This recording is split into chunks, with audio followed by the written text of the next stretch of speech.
Europa League phase, and it was a much better second half performance from Manchester United. Owen, what did they do differently that managed to get them the win tonight? I don't think they just created much in that first half. I think they had 72% possession, but didn't create anything, didn't really take many shots. And I just thought the second half they were a little bit more aggressive, created more, had a few more shots. And that's all it needs, just be a little bit more positive. When you have that much of the ball, Jules, then you've got to create more. And I think in the second half they created a lot more, well, a little bit more positive. Obviously the changes from Amorim had a big impact, but just played a lot better than they did in the first half. Yeah, at half-time when we were looking at the team sheet and we were looking at who could potentially come off the bench, it is strong, isn't it? He obviously didn't play maybe his strongest 11 tonight with the derby to come on Sunday, Karen. So he had those players he could bring off the bench. He did, and they made a huge impact. Obviously Hojlund with the 2 goals, but I thought Mount was good. Anthony had a part to play in certainly the first goal. Ugarte tidied things up and Garnacho as well. So it is a strong bench. I still think I'm not sure about Rashford playing in tight pockets, and Ahmad is obviously better when he's got big distances to run at. So I think that's something to be more mindful of. And I was a little bit disappointed with Xerxes in his hold-up play. There was some good moments from him, but he had to turn to his bench. And that was a shift, really. And like I said earlier, 3 shots in the first half, 14 in the second. You definitely want to see more of the second half performance on Sunday, I think. Yeah, Hojlund certainly made the difference in the second half. We can hear from Manchester United's goal scorer now. He's with Danny Davison. Rasmus, that's the first away European win for Manchester United since last March. How did you find it out there? It's a bit difficult. Very cold today and difficult circumstances. The pitch was a bit boggy as well, so yeah, we had to deal with it, and we solved it well in the second half. When you say you solved it in the second half, what particular problems were you finding in the first half before you came on, and then what changed to solve it in that second 45? I think we have to. I think we didn't play too direct in the first half. I think we needed to get them to play a little bit more over them and a little bit more behind them, because there was a lot of space to run into, and especially like I said before with a boggy pitch, then you get them, if you win them second balls, then you can play from there. Was that the instructions when you came on? The substitutes in particular, when you, Mason Mount, Anthony came on, were they the instructions from your manager? Not necessarily, but of course for my type of game, it's always to run the channels and tire the opponents, and I think I did that well today. Could you talk me through the free kick routine from Bruno for your second goal? How often have you practiced that? Was that something that he came up with in the moment? I've seen Bruno do that before. I remember a goal with Anthony Martial when he does the chip Bruno does the chip for him, and I just thought I had a good opportunity just to sort of, because I'm strong and I had him on this side, so I could push him and just spin him and finish. Look, it's 2 more goals for you. It's 5 now in the Europa League. I know when we spoke after the Bodo Glimt game, you said that the experience you have in this system from your time at Atalanta has been very helpful. Do you feel like you and the rest of the team, particularly that front 3, are getting more used to what the manager wants you to do? Can you see the results of that on the pitch? Yeah, yes and no. Obviously, we still need more time. It's still very early days, but again, sorry.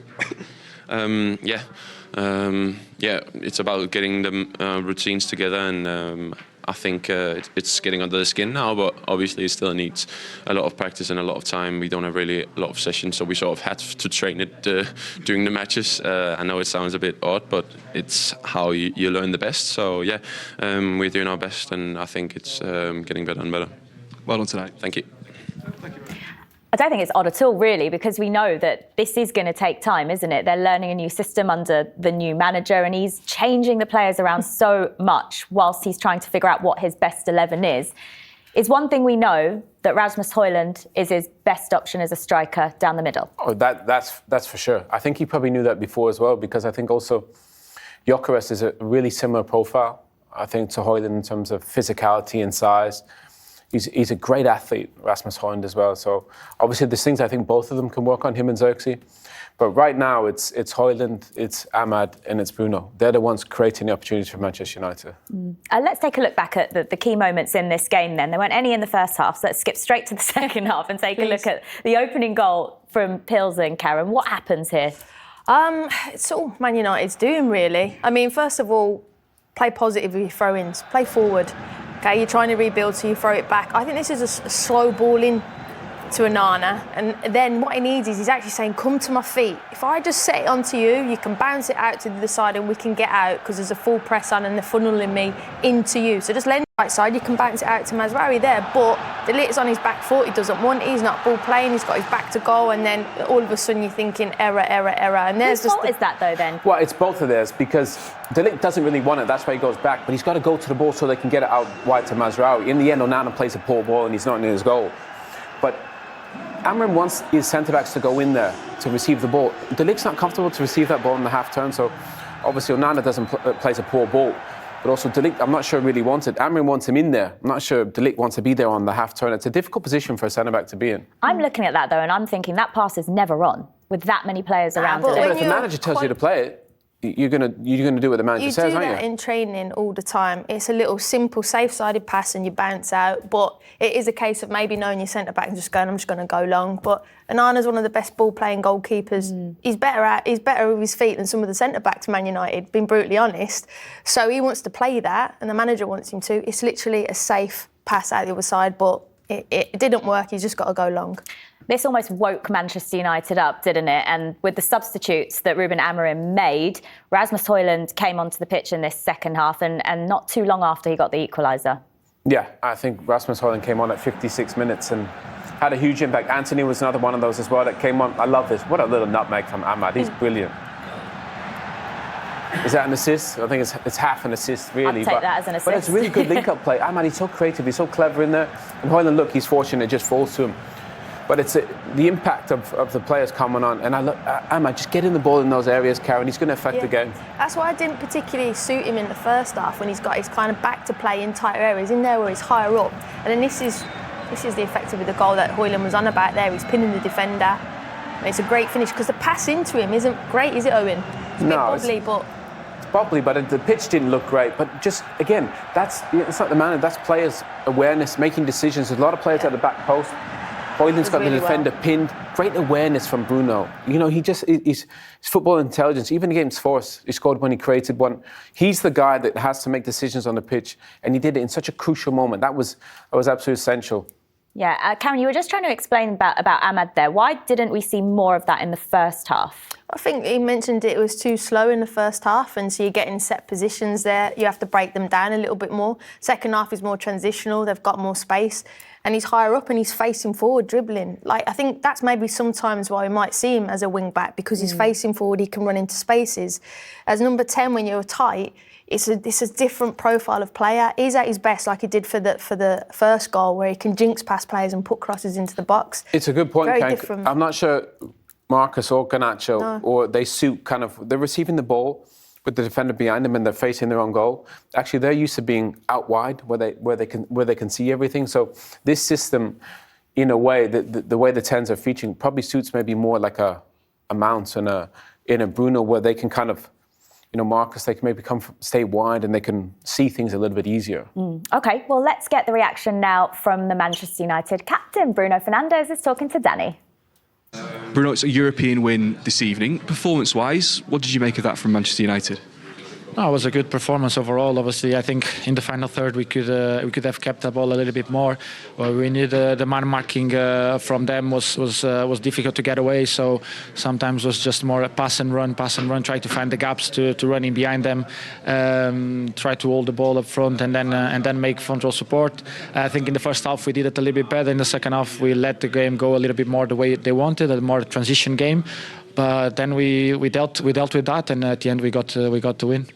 You mentioned that the man marking, the press from the front from Plzen particularly seemed to cause a bit of trouble. Could you talk me through the goal that Plzen scored when Andre plays the ball out, what the manager's asking you as a team to do and why that error may have occurred?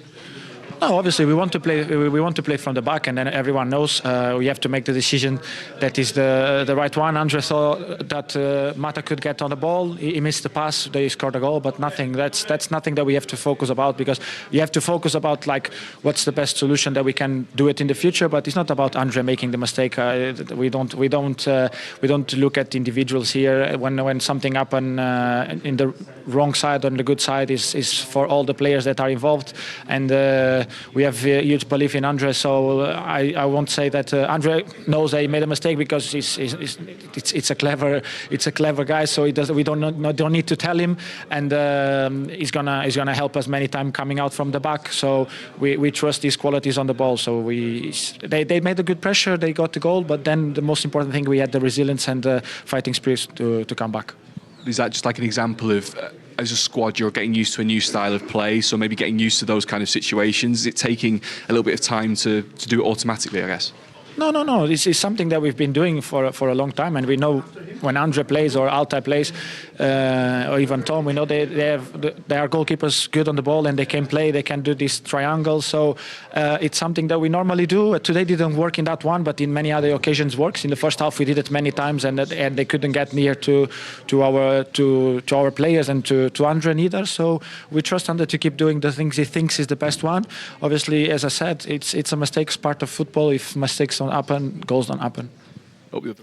Well, we've talked a fair bit about how Ruben Amorim is still learning about the players, but for the players as well, this is quite tricky for them. Mid-season, new manager comes in, they're having to learn a new system. So understandably, Bruno's going to defend his players even when mistakes are made. No, rightly so. He's a captain. He should do that. But I think, trust me, when a new manager comes in, you're going to do what the new manager tells you, because otherwise you're not going to play. And he wants them to play. This is a different position I think De Ligt's taking up than maybe, say, under Ten Hag. So there is going to be a bit of an adjustment period. Onana probably wasn't. He thought maybe De Ligt was going to come to him. Maybe just hesitated for a second, played it maybe a little bit on the wrong side. So I think both people are probably at fault. Onana a little bit more. But again, you're going to get teething problems with this, with the change of style in different roles. Is it quite hard to actually judge them, Karen, at the moment as a whole? Because we're seeing so many changes to the team. It's hard to know exactly what the United team is that he's going to go with moving forward. We don't know whether he's still trialing and testing these players, changing them in position, whether it's fitness that we were speaking about off air as well, whether he can play them game after game, certain players. He's mentioned that from the minute he's walked in, and if you watch his sporting team, they were fit and they ran. But there's still a lot of questions unanswered from us, and we have a big question now to ask on Sunday when they play in the derby. So who's his team going to be? Because you think that has to be your strongest team. You have to pick the team that you want to go and win that, because that's massive, and it's the derby for probably all the wrong reasons that we're going into seeing that at the weekend. But nevertheless, tonight they got the result, but there's still a lot of things I think we still need to find out from him and his team. It's a win in Europe, the first time since March last year. What were your thoughts on your side's performance this evening? I think we improved during the game. We controlled the game in the first half, but without any great chances. Lack of speed, lack of movement, controlling the ball in the pitch was difficult to make the connection with the strikers, the frontal support. But we control. Viktoria didn't have chances either. Then the second half, we give a goal away, and then we react. We push the opponent to their half, and then we managed to score. We couldn't score before, but was a win in this moment important. It's important to look at the performance, but a win is always better to prepare the next game. You say about the lack of speed in the first half. It seems a little sloppy as well. What changed then into the second half? What did you ask the players to do differently? What changed? The speed. I told the players that we need more movement in front because they have to feel it, that we are a danger also behind to use the space, and we changed a little bit the game. Also the guys that came off from the bench also helped, but I think we improved not just the way we play, but specifically the speed of the game. Of those players that came on, the three substitutions of Hojlund, Mount and Anthony really seemed to change it, and 2 more goals for Rasmus Hojlund. Are you seeing him develop and really get used to that central place in your team? Yeah, he's improving. I think he's more near the goal now. He knows better the movements that he has to do. He could score more this evening, but he's scoring, he's working, he's controlling better the ball, so he's improving, and the other guys are there also in the bench to change the game, and they did it. We spoke before the game about Amad getting a chance as a number 10. How did you think he did? I think he can be a very good player in that position. He's a left foot. We need in this team left-footed to play in that role. I think in the first half he was coming for the ball too much. He needs to play near the goal, near the back line, not there but near. So it's the first time he will improve in the future. And just last one, we talked about progress, which obviously helps when you win. In terms of the players learning your system, what progress do you think you saw this evening? No, we are improving in some details. We control really well the transitions. We are aggressive when we lose the ball. We need time to work on the possession. This team needs to spend a lot of times near the opponent goal, not just in transition. So we are trying to work on that. But we are. It's good to win, to prepare the next game. It's really important for us. Thank you. Thank you very much. Yeah, he talks about the progress and what he's learnt so far. Is he gradually, Owen, just kind of figuring out what works and who works in which position best in this team as he goes along? Yeah, slowly, but I think he's going to have to start forming some partnerships, in defence, in midfield and in the attack. I feel like he's probably a little bit closer to that. I think he probably now in his mind, especially after the way the subs come on, how he'll play against Manchester City on Sunday away. I think even today, some of the best moments came on the counter-attack. And that's what he said, not just in transition. We've seen this United team, whether it's under Ole Gunnar Solskjaer or Erik ten Hag, actually often the best moments are in transition. So they'll probably have to do that on Sunday, and I think that's probably the way he'll set the team up. OK, so a good victory in Europe for Manchester United tonight. But as you say, Owen, the attention very quickly will turn to the derby on Sunday, massive at the Etihad against Manchester City, and the fixtures to come after that aren't easy either. Tottenham, they've got Bournemouth, who are doing really well, Wolves on Boxing Day, Newcastle, and then Liverpool at the start of January, Karen. Let's focus on the derby, because that's the big one. That's the one that's coming up next. We've just been chatting about who we think he will pick as his starting 11 on Sunday. Now, we're all in agreement that Rasmus Hojlund will start up top, but we've got very mixed opinions on who we think might start elsewhere. And does that just go to show how difficult a task he's got? Well, we know Bruno will play, and Amad has been the best player for me. But I think you hit the nail on the head there. I think, City will dominate, and they'll have to be really good on the counter-attack, whether he likes that Ruben Amorim. You've seen tonight their best moments, as you said, came when they had more space and on the transition. So he's got to have that in his mind, and he might pick his team with that in his mindset. But yeah, we've all got different teams, because we don't know the relationships, because he keeps chopping and changing it, so we don't know. And only Amad, Bruno and Hojlund have really set a light since he's come in my opinion. So it'll be interesting to see who he picks. Oh, and the question that we keep asking, though, is the group of players he has good enough? Well, it's obviously not good enough. That's why they're 13th in the league, Joel. So, but his job is to make them better. And obviously, he's probably going to need some new players in. But right now, his job is to get the best out of these players. And at some point, he's going to have to settle on what's his team going to be going forward, so they can start forming some relationships and partnerships. I think he's done the right thing in trying to figure out who suits where, playing in certain positions. But I think he'll probably tweak it ever so slightly against Manchester City on Sunday. And obviously, with the fixtures coming up, they're all quite difficult. So you could probably find a little formula of maybe what's successful. But again, it's going to take a lot of time. Goal scoring is still a bit of an issue with this side, but I do think he needs to start letting people form relationships. When I played in midfield, you knew who was next to you.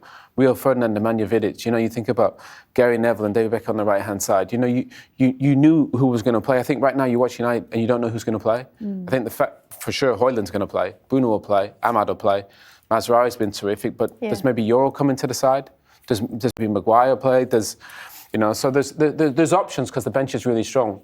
But I think he's got to settle on a few so they can develop and play together. And I feel like with Manchester United, we never just speak about what's happening on the pitch, because in the last week, Dan Ashworth left his role as the sporting director. He's only in the job for 5 months, Karen. They spent that long trying to get him into the club. And then he's gone that quickly. Something else that the manager's having to deal with. And they spent a lot of money trying to get him in, and obviously then with losing jobs at the football club, prices of tickets going up, and it's a cost to get in, and then you get him out 5 months later. It seems very bizarre. I think Ineos have had an interesting year, for sure, and I think they'll have a reflection on it. But it's very clear that Omar is a guy that Sir Jim really trusts, and this is the vision that he wants to go with. I think Omar was heavily in bringing in Ruben Amorim, and that's the faith they want to go with. So interesting.